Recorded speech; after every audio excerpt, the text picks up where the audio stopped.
There's something that's been bugging us for a while now, and we've decided to use Football Manager to help solve this puzzle. What has happened to Manchester United? Those of you of a certain vintage will remember the era of the Big Four in the Premier League, when commentators and pundits referenced the top clubs. Now, over time, that has become the Big Six, and now we're flirting with the Big Seven as Newcastle have re-emerged onto the scene with some help from the Saudis' PIF. But what makes a big club big?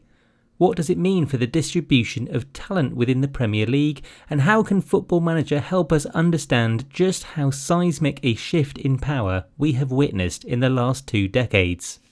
Well, in this video we're going to use every trick in our locker, basically the in-game editor in FM24 and Microsoft Excel, to show you why the clubs promoted to the Premier League simply don't stand a chance at survival anymore, what Manchester United's number one issue is, and how you can play FM24 but it's 2008.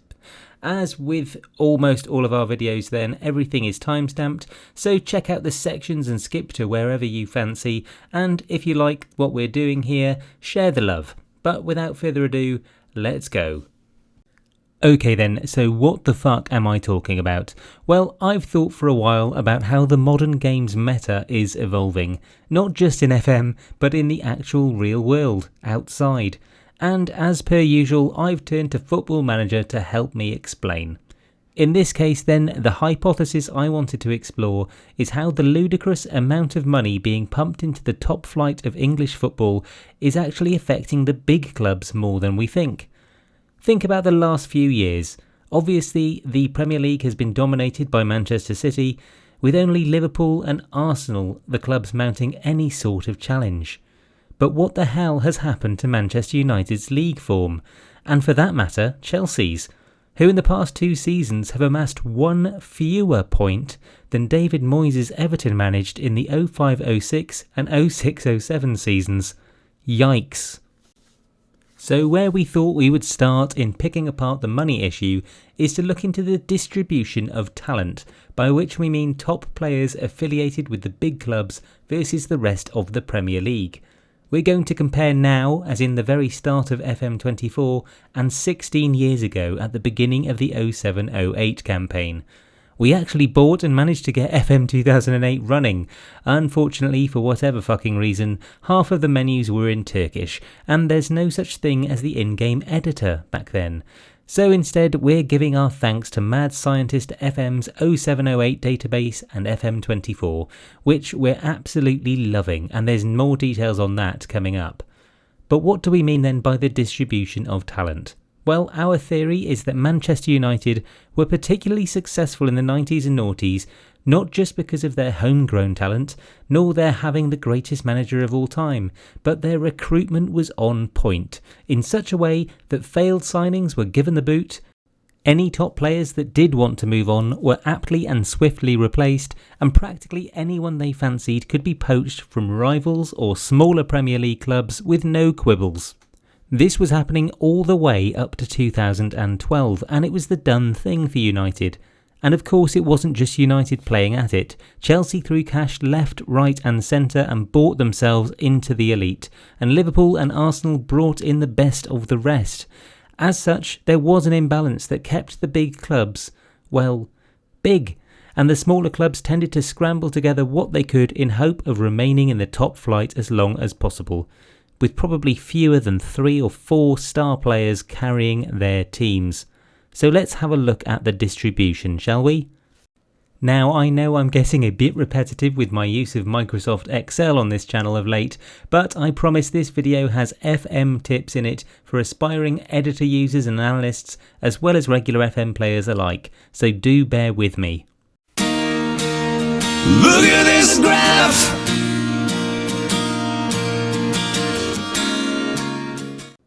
Yeah, thanks for that, Chad.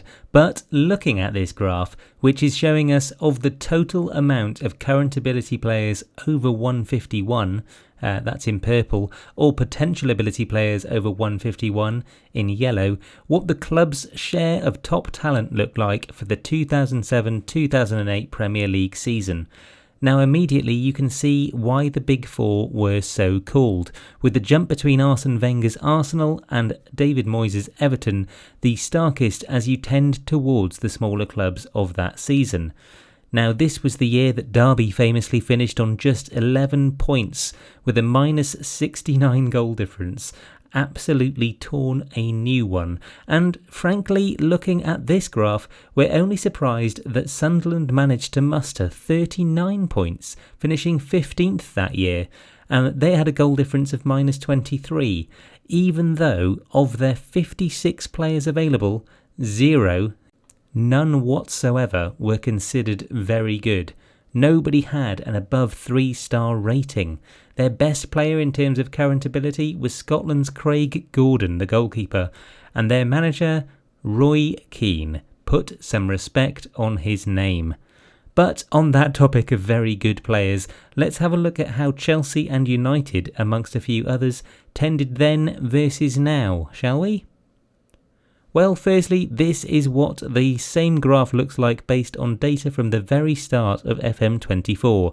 No development included and no modifiers applied whatsoever.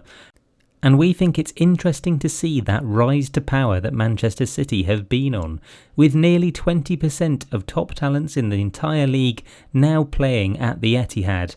But also how that top 4 has definitely evolved, almost into a top 3, with a subsequent group of 4 or perhaps 5 in that mini-league playing for 4th place, within which we have the 2 dominant clubs of 2 decades ago fighting for scraps. I think this really explains a lot when it comes to the previous 2 seasons of the Premier League, don't you? So let's get into this then. In the 07-08 season, Chelsea led the way with top talents at the club, with 28.4% of their 76 available players at the time being considered above 151 current ability. That is staggering. Manchester United then were understandably second, and they'd actually go on to win the league that season and the following 2 beyond that, whilst 26.1% of their squad was considered a top talent by our definition. The average then for the then top 4 clubs came to 25.9%, and the now top 7 clubs average was 18%, though this was being weighted down significantly by the turd in the punch bowl that was Sven-Göran Eriksson's Manchester City, who had just 6% of their squad regarded as a top talent at the time. The remaining 13 clubs of the Premier League season averaged out at just 3.3% of their squad being considered a very good player. Are you surprised by any of this so far? Does it feel fair? I must add that at this point, I know FM is just a game that needs these sorts of data points to run, but actually I also think that for the most part, it probably overrates players' abilities. And of course, they have a fantastic track record for scouting and positioning top players against each other, so I think the pros and cons of evaluating talent distribution in this way probably balance out. But as ever, I'm keen to hear what you think. On to the now column then, and this is where it gets very interesting. As you might expect, these 2 have fallen from grace somewhat, with only 1 in 8 players at Chelsea now being considered very good, and that number is 1 in 11 for Manchester United. So I mentioned at the start of this video that I was going to unpack what I believe Manchester United's biggest concern is, and it's very much this. They've gone from dominating the transfer market and having over a quarter of their available players at 3.5-star rating or above, to having less than 1 in 10 players considered to be at the top level. What's more is that they are actually 5th in the table for emerging talents, talking to the potential ability as opposed to the current, with an ageing squad in a time where first 11s rarely start consecutive games anymore. It just all seems to be an uphill struggle for the Red Devils to compete amidst that new big 3 right now. Continuing down this column now, and the top 4 clubs that were United, Chelsea, Arsenal and Liverpool now average out at 14.5% of their players being regarded as a top talent, versus that nearly 26% figure 16 years ago. It is a huge decline, largely pinned on those two clubs under our spotlight here. And the top 7 number again, well, that's a bit confusing, as some clubs have actually shot up, in the case of Manchester City, at the expense of others. But 14.6% is the new number here. But it's this next number that we think paints the sorriest picture of the Premier League, and another thing we mentioned at the start of this video was how any side getting promoted to the Premier League nowadays is going to really struggle to compete. And we believe that that is because they are no longer up against a stack of 8 or 9 potential relegation teams anymore when they come up. They're in a pool of 4, 5 or maybe 6. But then 2 of the candidates for relegation last year got points deductions and still survived at the expense of the 3 promoted clubs. And whilst that promotion windfall is still hugely lucrative, going back to this money issue, it's not enough anymore to buy 3 or 4 £20 million players to bolster your ranks in order to transform your top championship teams into your mid-table Premier League side. 1.4% is the average participation of very good players at clubs outside of the top 7, at the start of FM24 that is, and this includes the likes of West Ham, Aston Villa, Everton, Wolves and Brighton. Perhaps more shockingly then, 7 clubs now, that is 7 teams in the Premier League, do not have a player whose current ability is above 151.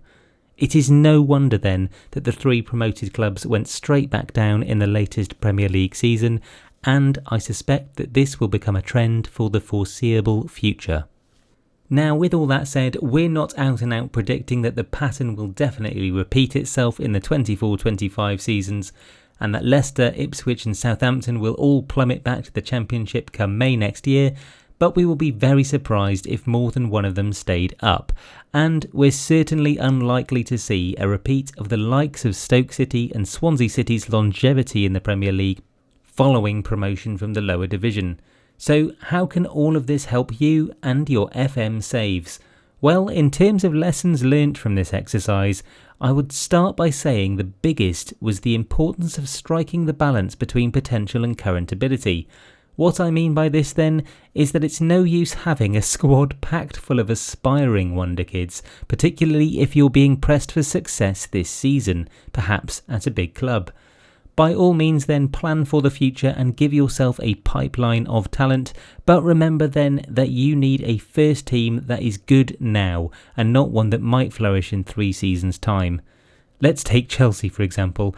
11% of their players could be good, according to that earlier chart that we showed, and they are leading the way for players whose potential ability is above that 151 threshold that we've set for the purposes of this video. And certainly they're planning for the future. But in real life, of course, they were quite fortunate really to finish as high as they did last season. And it was owing to the capitulations in league form from Newcastle United and Manchester United.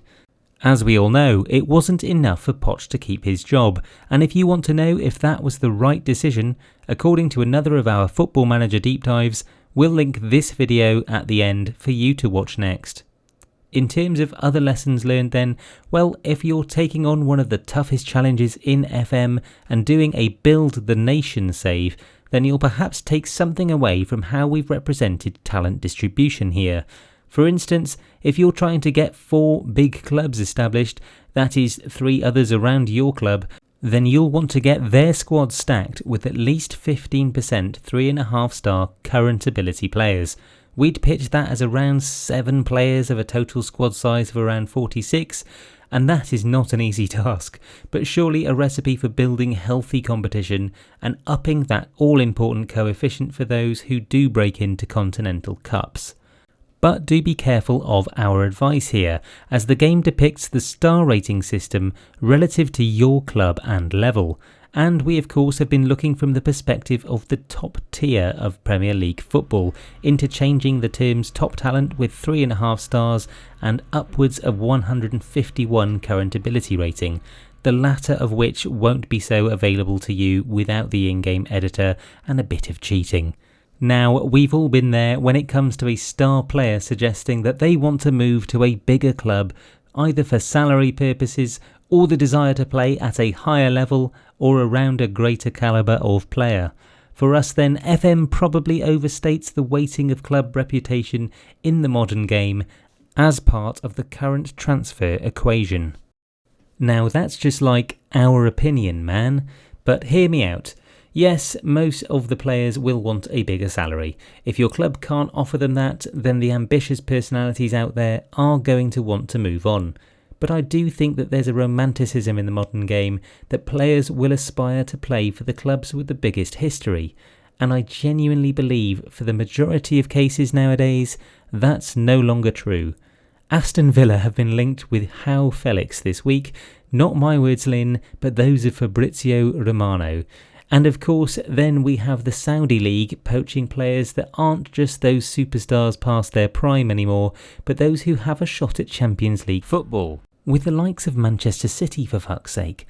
In Football Manager then, chances are that after 7 or 8 seasons, you'll have started winning trophies. You may still though be the new kids on the block in the league you're playing in, but you're unlikely to benefit from a reputation boost this quickly, and it can and will affect who you're able to sign.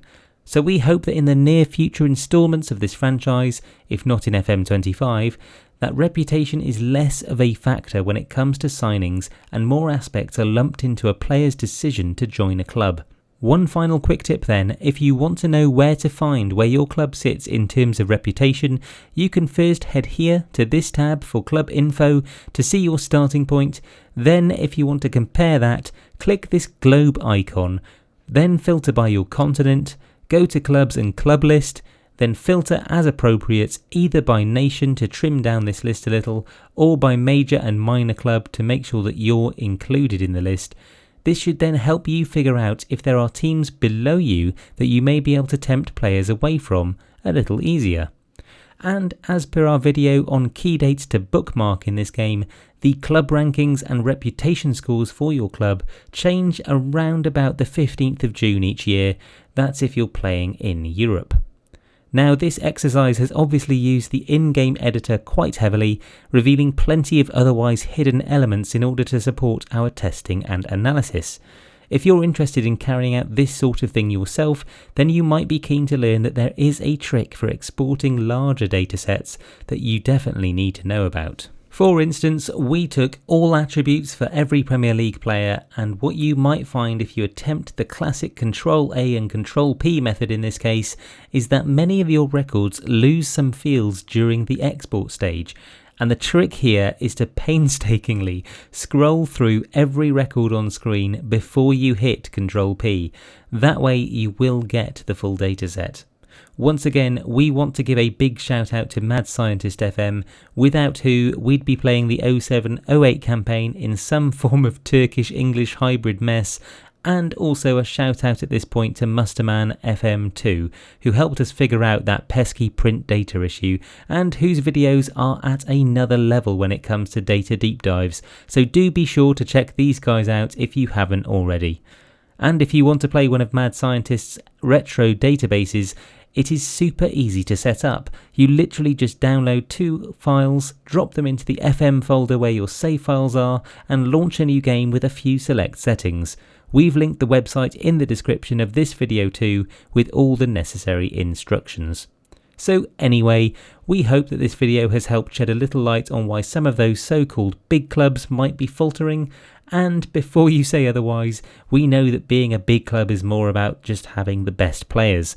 Nevertheless, we think that Football Manager has helped us explain what is quite an interesting emerging theme in the Premier League, at the very least, but there's a lot to uncover yet.